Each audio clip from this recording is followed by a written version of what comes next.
Already introduction பார்த்துட்டோம். இப்போ நம்ம ஆக்டிவிட்டி 2.1 டிஸ்கஸ் பண்ணலாம். இது ரொம்ப ஈஸியான ஆக்டிவிட்டி தான், ஒன்றும் பெரிய கஷ்டம்லாம் கிடையாது. ஓகே, ஸோ நான் ஜஸ்ட் உங்களுக்கு சொல்கிறத ரிசல்ட்டை நோட் பண்ணிக்கோங்க. ஓகேவா? ஸோ இப்போ நீங்கள் லேபுக்கு போய் இந்த சொல்யூஷன் எல்லாத்தையும் என்ன பண்ணிக்கணும்னா கலெக்ட் பண்ணிக்கணும். என்னென்ன சொல்யூஷனுங்கிறத சொல்கிறேன், ஜஸ்ட் நோட் பண்ணிக்கோங்க. ஓகேவா? So what are the sample solution which you have to take is, page மாற்றிக்கலாமா? So you are going to take sulphuric acid, அதுக்கப்புறம் வந்து பார்த்தீங்கன்னா நைட்ரிக் ஆசிட், அதுக்கப்புறம் அசிட்டிக் ஆசிட், சோடியம் ஹைட்ராக்சைடு,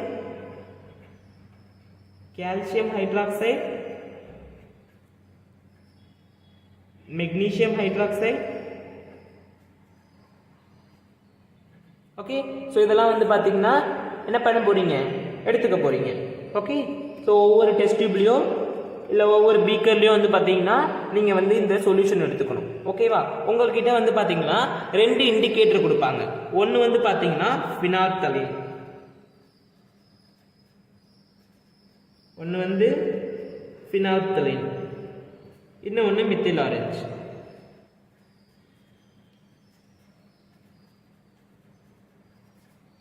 வழக்கம் போல் நம்ம கிட்ட ப்ளூ லிட்மஸ் பேப்பரும் ரெட் லிட்மஸ் பேப்பரும் இருக்கும். ஓகேவா?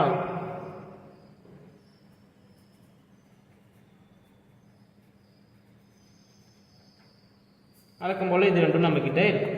ஓகே, ஸோ இப்போ இதை வச்சு என்ன பண்ணணும்னா நீங்கள் வந்து ஆசிடா பேஸாங்கிறத கண்டுபிடிக்க போறீங்க. ஓகே, இந்த 4த்தையும் எடுத்துக்க போறீங்க. ஓகே,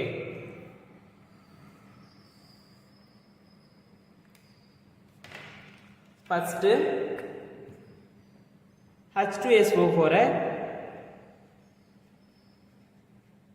ஃபினால்தலீன் கூட சேர்க்கும் போது என்ன நடக்குங்கிற ரிசல்ட் இங்கே எழுதணும். அதே மாதிரி எல்லாத்துக்கும் எழுதணும். அதே மாதிரி செகண்ட் டேபிளில் மெத்தில் ஆரஞ்சு போடும்போது என்ன கிடைக்கும் அப்படிங்கிறத இந்த டேபிள் எழுதணும். ஓகேவா?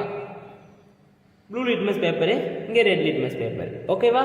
ஸோ இதான் வந்து பார்த்தீங்கன்னா இந்த ஆக்டிவிட்டி. ஓகேவா? இல்லை எதுலாம் ஆசிடுங்கிறது உங்களுக்கு நல்லாவே தெரியும். ஓகேவா? Sulphuric acid, what are the acid which we have here? Sulphuric acid, nitric acid, acetic acid. இது மூணும் வந்து பார்த்தீங்கன்னா ஆசிட், இது மூணும் base. Right friends?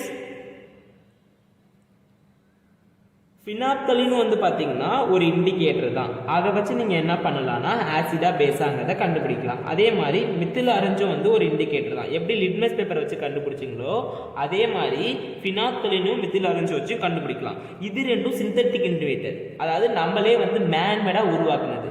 Litmus paper வந்து பார்த்தீங்கன்னா இட் இஸ் நேச்சுரல் இண்டிகேட்டர். நம்மளுக்கு எங்கேருந்து கிடைக்குங்கிறத நான் சொன்னேன், லைக்கன்லேருந்து கிடைக்குது அப்படிங்கிறத சொன்னேன். It is a natural indicator. அது எங்கேருந்து கிடைக்குது? லைக்கன்ஸ்லேருந்து கிடைக்குதுன்னு லாஸ்ட் கிளாஸில் தான் பார்த்தோம் இல்லையா? ஸோ அது வந்து ஒரு வகையான ஆல்கே மாதிரி இருக்கும். ஓகேவா? It will be like algae, பாசை மாதிரி இருக்கும். ஸோ இது ரெண்டும் synthetic indicator. Got it? So எப்படி வந்து இங்கே ரிசல்ட் கிடைக்குன்னா ஆசிட் கூட போட்டிங்கன்னா ஃபினால்தலீனில் எந்த சேஞ்சுமே நடக்காது. ஃபினால்தலீன் பார்க்க தண்ணி மாதிரியே இருக்கும்ப்பா. ஓகேவா? ஃபினால்தலீன் பார்க்க கலர்லெஸ்ஸாக இருக்கும், தண்ணி மாதிரி இருக்கும். ஆசிடில் போட்டிங்கன்னா எந்த சேஞ்சும் நடக்காது. பேஸில் போட்டிங்கன்னா தான் என்ன ஆகும்னா அப்படியே வந்து பர்பிள் கலரில் மாறும். So what you have to know, if you are going to add phenolphthalein to the base என்னவா மாறும்? பர்பிளாக மாறிடும். ஓகேவா? ஆனால் ஆசிடில் வந்து எந்த சேஞ்சும் நடக்காது, அப்படியே கலர்லெஸ்ஸாகவே இருக்கும். ஓகேவா? அப்படியே எப்படி கலர்லெஸ்ஸாக இருந்ததோ அதே மாதிரியே தான் இருக்கும். ஓகே, மெத்தில் ஆரஞ்சு வந்து ஒரிஜினலி ஆரஞ்சின் கலர் தான், ஆரஞ்சு கலரில் தான் இருக்கும். ஆசிட் போட்டிங்கன்னா என்ன ஆகும்னா ரெட்டாக மாறிடும். பேஸ் போட்டிங்கன்னா எல்லோவாக மாறிடும். ஓகே, லிட்மஸ் பேப்பர் ஆல்ரெடி பார்த்துட்டோம். ஓகேவா? லாஸ்ட் கிளாஸ் தான் டிஸ்கஸ் பண்ணோம். ஆசிடா இருந்தால் ப்ளூ லிட்மஸ் வந்து ரெட்டாக மாறிடும். ஓகேவா? பேஸாக இருந்தால் ரெட் லிட்மஸ் வந்து ப்ளூவாக மாறிடும். Okay, got it friends? இது ஆல்ரெடி டிஸ்கஸ் பண்ணிட்டோம். இப்போ அதை வச்சு நீங்கள் என்ன பண்ணணும்னா இந்த டேபிள் காலத்தை ஃபில் பண்ணணும் இப்போ. ஓகேவா? ஸோ ஃபஸ்ட்டு ஆசிட் இருக்குது, H2SO4, சல்ஃபியூரிக் ஆசிட் இருக்குது. சல்ஃபியூரிக் ஆசிட் ஃபினால்தலீன் கூட ஆட் பண்ணும்போது என்ன ஆகும்னா வாட் ஹேப்பன்ஸ்? ஃபினால்தலீன் வந்து என்ன ஆகும்? ஆல்ரெடி கலர்லெஸ்ஸாக இருக்கும். ஃபினால்தலீன் வந்து தண்ணி மாதிரி இருக்கும். ஆசிட் போது என்ன ஆகும்னு சொல்லியிருக்கேன், அப்படியே தான் இருக்கும், கலர்லெஸ்ஸாகவே தான் இருக்கும். ஓகே, அதே மாதிரி நைட்ரிக் ஆசிடும் கலர்லெஸ்ஸாக தான் இருக்கும். Same thing. அசிட்டிக் ஆசிடும் அப்படியே கலர்லெஸ்ஸாக தான் இருக்கும். ஃபினால்தலீனில் வந்து இந்த ஆசிட்லாம் போடும்போது ஃபினாப்தலீனில் எந்த சேஞ்சுமே நடக்காது. ஃபினாப்தலீன் அப்படியே கலர்லெஸ்ஸாகவே தான் மெயின்டைன் ஆகும். சப்போஸ் இந்த பேஸ் எல்லாம் போட்டிங்கன்னா என்ன ஆகும்னா அப்படியே பர்பிள் கலரில் வந்து உங்களுக்கு சேஞ்ச் தெரியும். ஓகேவா? இந்த பேஸ் எல்லாத்துக்குமே வந்து பார்த்தீங்கன்னா பர்பிள் கலரில் இருக்கும். ஓகே, நெக்ஸ்ட் மித்தில் ஆரஞ்சு வந்து ஒரிஜினலாக ஆரஞ்சு கலரில் இருக்கும்னு சொன்னேன். ரைட்டா? Methyl orange is originally orange colour. நீங்கள் வந்து ஆசிடில் ஆட் பண்ணும்போது ரெட்டாக மாறும்னு சொன்னேன். ஓகேவா? இந்த sulphuric acid, nitric acid, acetic acid இது எல்லாத்துக்கூடையும் ஆட் பண்ணும்போது உங்களுக்கு வந்து ஆரஞ்சு வந்து டக்குன்னு ரெட்டாக மாறிடும். இது மூணுத்துலையும் போடும்போது எல்லோ கலரில் மாறிடும் ஆரஞ்சு. ஓகே, ஸோ இதான் வந்து பார்த்தீங்கன்னா இந்த ரெண்டுத்துலையும் கிடைச்ச அப்சர்வேஷன். இப்போ உங்கள்கிட்ட ப்ளூ லிட்மஸ் பேப்பர் இருக்குது, ரெட் லிட்மஸ் பேப்பர் இருக்குது. ஸோ ஆசிடில் போடும்போது ஆசிட் எடுத்து ப்ளூ லிட்மஸ் பேப்பரில் ஒரு ட்ராப் போடும்போது என்ன ஆகும்னு சொல்லியிருக்கேன். Blue litmus changes into red. Okay, got it? அதுவே நீங்கள் பேஸில் இந்த ப்ளூ லிட்மஸ் பேப்பரை வச்சிங்கன்னா எந்த சேஞ்சுமே நடக்காது. No change. கிளியரா?